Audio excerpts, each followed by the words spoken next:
आणि आता पाहूया सविस्तर बातमीपत्र. महायुतीतला तिढा आज सुटणार का याकडे सगळ्यांचं लक्ष लागलंय. याचं कारण आहे केंद्रीय गृहमंत्री अमित शहा यांची आज नवी मुंबई भेट आहे. नवी मुंबईच्या दौऱ्यावरती येणार आहेत. नवी मुंबईतल्या सिडको एक्झिबिशन सेंटरमध्ये भाजप पदाधिकाऱ्यांची बैठक होईल. अमित शहा कोकण आणि ठाणे प्रांतातल्या पदाधिकाऱ्यांशी संवाद देखील साधणार आहेत. अमित शहांचा नागपूर, नाशिक, कोल्हापूर आणि संभाजीनगर दौरा झाला आणि आता लगेच अमित शहा नवी मुंबईच्या दौऱ्यावर. दुसरीकडे भाजप आज आणि उद्या सगळ्या विधानसभा मतदारसंघात उमेदवारांची चाचपणी करणार आहे. पक्ष निरीक्षक प्रत्येक मतदारसंघात पदाधिकाऱ्यांची मतं जाणून घेणार आहेत. उमेदवार निवड अधिक लोकशाही आणि पारदर्शक मार्गाने होईल यासाठी पक्षाचा प्रयत्न असल्याचं समजतंय. एनडीटीव्ही मराठीला ही माहिती सूत्रांनी दिली.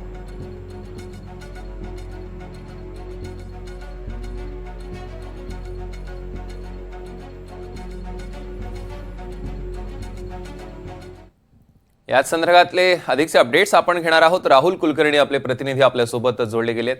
राहुल, अमित शहांचे आतापर्यंतचे आपण दौरे बघितले आणि आजचा जर विशेषतः नवी मुंबईचा दौरा, महाराष्ट्रातले सगळे दौरे, भाजपची नेमकी काय स्ट्रॅटेजी दिसते? आज तरी जागा वाटपाचा तिढा सुटेल? एकनाथ शिंदे यांनी स्ट्राईक रेटचा उल्लेख केला आणि ते लोकसभा निवडणुकीच्या स्ट्राईक रेटवर आधारित जेव्हा अधिकच्या जागा मागू लागले तेव्हा महायुतीमध्ये अडचण होऊ शकते अशी पहिली चर्चा सुरू झाली. कारण स्ट्राईक रेटच्या हिशोबाप्रमाणे त्यांचे जे काही 50 आमदार असतील त्यापेक्षा अधिकच्या जागा त्यांना वाढवून द्याव्या लागतील. आता प्राथमिक पातळीवरती ही चर्चा झालेली आहे की महायुतीमध्ये कोणता घटक पक्ष किती जागा लढणार. भारतीय जनता पार्टीचा असा प्रयत्न आहे की किमान 150 ते 160 जागा त्यांनी लढवाव्यात, 70 ते 80 जागा एकनाथ शिंदे यांनी लढवाव्यात आणि अजित पवार यांच्या गटाला त्यांचे जेवढे आमदार निवडून आलेले आहेत त्या लढवाव्यात. परंतु एकनाथ शिंदे यांनी वाढीव जागा मागितलेल्या असल्यामुळं त्या जागांचं काय करायचं हा प्रश्न आहे. अमित शहांचं महाराष्ट्रामध्ये सक्रिय होणं कशाचंच होतं का असं जर विचाराल तर केंद्रीय नेतृत्व हे महाराष्ट्राच्या निवडणुकीमध्ये पूर्णपणे सक्रिय झाल्याचं दिसतंय. त्यांनी आधी विदर्भाचा दौरा केला, मग पुण्याचा दौरा केला, मग मराठवाड्याचा दौरा केला, उत्तर महाराष्ट्राचा केला आणि आज ते नवी मुंबई आणि कोकण पदाधिकाऱ्यांची बैठक घेतात. बरं, एवढंच नाहीये, कोपरखैरणीमध्ये राष्ट्रीय स्वयंसेवक संघाची एक छोटीशी शाखा आहे. त्या शाखेला सुद्धा जाऊन अमित शहा तिथे भेट देणार आहेत. जवळपास 1 तासभर ते राष्ट्रीय स्वयंसेवक संघाच्या स्वयंसेवकाशी बोलतील. त्याचं पण कारण आहे की लोकसभा निवडणुकीमध्ये RSSनी जेवढा सक्रियपणे लोकसभा निवडणुकीत सहभाग घ्यायला हवा होता तो घेतला नव्हता. त्यांचा सहभाग नसल्यामुळंच आपल्याला फटका बसला असं निवडणुकीनंतरचं विश्लेषण. त्यामुळं अमित शहा हे एक प्रकारची नाराजी दूर करण्याचा प्रयत्न करतायत. दुसरीकडे देवेंद्र फडणवीस यांनी पण आपण संघासोबत 3 ते 4 महत्वाच्या बैठका घेतल्यात. अर्थात ते असंही म्हणाले की आम्ही अशा नित्याच्या बैठका घेत असतो.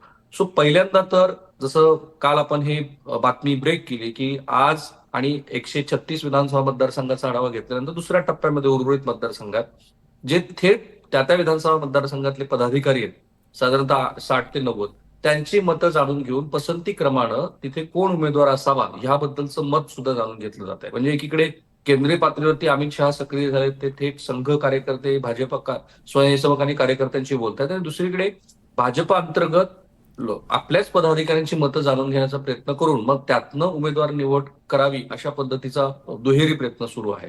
विधानसभा निवडणुकीमध्ये, लोकसभा निवडणुकीमध्ये ज्या ज्या चुका झाल्या त्या दूर करण्याचा प्रयत्न आहे. म्हणजे संघाची नाराजी दूर करणं, आपल्या पदाधिकाऱ्यांना विश्वासात घेणं, केंद्रीय पातळीवरती नेतृत्वानं सक्रिय होणं, म्हणजे केवळ एकाच एक व्यक्तीच्या हातामध्ये महाराष्ट्रातल्या जागा वाटपाची धुरा आहे किंवा उमेदवार निवडीची धुरा आहे असं चित्रही न जाऊ देणं, असे सगळे प्रयत्न हे अमित शहा यांच्या दौऱ्याच्या निमित्ताने होत आहेत. आपल्याला आठवत असेल तर विदर्भातल्या ज्या अत्यंत अडचणीच्या जागा आहेत त्याचा पहिल्यांदा आढावा घेऊन अमित शहा यांनी आपल्या या महाराष्ट्र दौऱ्याची सुरुवात केली होती. पक्षाच्या अंतर्गत बैठकीमध्ये सुद्धा बऱ्याच गोष्टी सांगितल्या जात आहेत. विशेषतः जो आरक्षणाचा मुद्दा आहे त्याला कसा तोड द्यायचा ह्याबद्दल पण चर्चा सुरू आहे. निश्चितच आपण जर बघितलं तर आता पक्ष आज आणि उद्यामध्ये ही एक पारदर्शकरित्या निवड करेल असं त्यांनी म्हटलंय. पक्षाचा तसा प्रयत्न असल्याचं दिसतंय, कारण आज आणि उद्या विशेषतः प्रत्येक निरीक्षक जो आहे मतदारसंघातल्या पदाधिकाऱ्यांची मतं जाणून घेतील. पण ह्याचबरोबर जर आपण अमित शहांचा दौरा बघितला तर जिथे जिथे दौरा आहेत त्या सगळ्या वादाच्या जागा आहेत असं वाटतं? असं नाहीये. विदर्भातल्या सगळ्याच 62 जागांचा त्यांनी आढावा घेतला. छत्रपती संभाजीनगर मधल्या सर्वच जागांचा आढावा घेतला. मला असं दिसतं आहे की जे जे अडचणीचे मुद्दे आहेत, बघा आज कोपरखैरणीतली जी राष्ट्रीय स्वयंसेवक संघाची शाखा किती छोटी आहे, अगदी गल्लीबोळामध्ये ती शाखा आहे. पण त्या शाखेमध्ये जाऊन जर अमित शहा 1 तासभर बसणार असतील आणि स्वयंसेवकाची बोलणार असेल तर तो मेसेजचा भाग आहे आणि तो अत्यंत स्पष्टपणे देणं गरजेचं होतं, तो दिला जाणार आहे. अडचणीच्या जागा म्हणजे काय, तर ज्या ठिकाणी भारतीय जनता पार्टीला लोकसभा निवडणुकीमध्ये फटके बसले वेगवेगळ्या कारणामुळे. आत्ताच माहिती आली, आपणच सकाळी ब्रेक केली की पीक विम्याचे सुद्धा पैसे जवळपास 2,000 कोटी रुपये शेतकऱ्यांना दिले गेलेत. कालपासून शेतकऱ्यांच्या खात्यावरती अनुदानाचे पैसे जमा करायला सुरुवात होते. 3-4 महत्वाचे मुद्दे होते जे अमित शहा यांच्या दौऱ्याच्या आधी पण त्याला दूर करण्याचा प्रयत्न केला जातो. एक म्हणजे हे कळून चुकलंय भारतीय जनता पार्टीला की आपण आरक्षणाचा तिढा मराठा समाजाला जसा अपेक्षित आहे तसा सोडवू शकत नाही.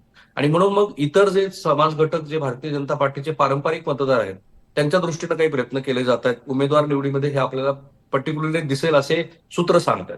दुसरं, शेतकरी जे नाराज होते त्यांची नाराजी दूर करण्याचा प्रयत्न केला जातोय. तिसरं, पक्ष कार्यकर्त्यामध्ये ही ठाम भावना पसरलेली होती की इतर लोक जी पक्षातनं आयात केलेली आहेत त्यांना पक्षामध्ये फार चांगली संधी मिळते, मग त्याची यादी खूप मोठी आहे, त्याचं विश्लेषण करत बसलो तर फार वेळ लागेल.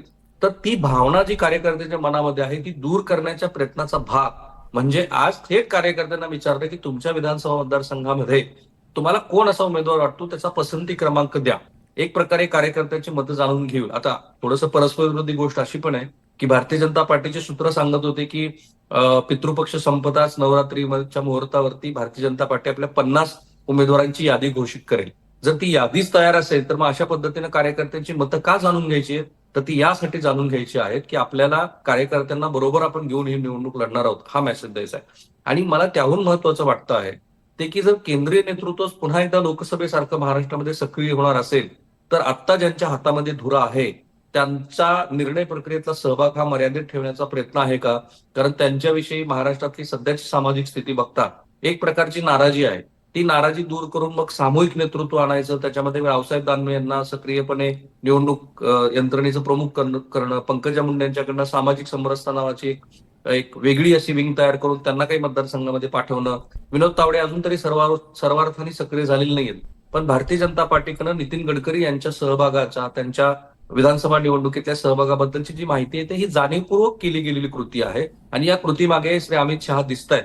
आणि म्हणूनच त्यांच्या या दौऱ्याचं महत्व आहे की प्रत्येक छोटी मोठी गोष्ट ते समजून घेऊन उमेदवारांच्या अंतिम यादीवरती त्यांचा हात असेल असं म्हणू शकतो आपण.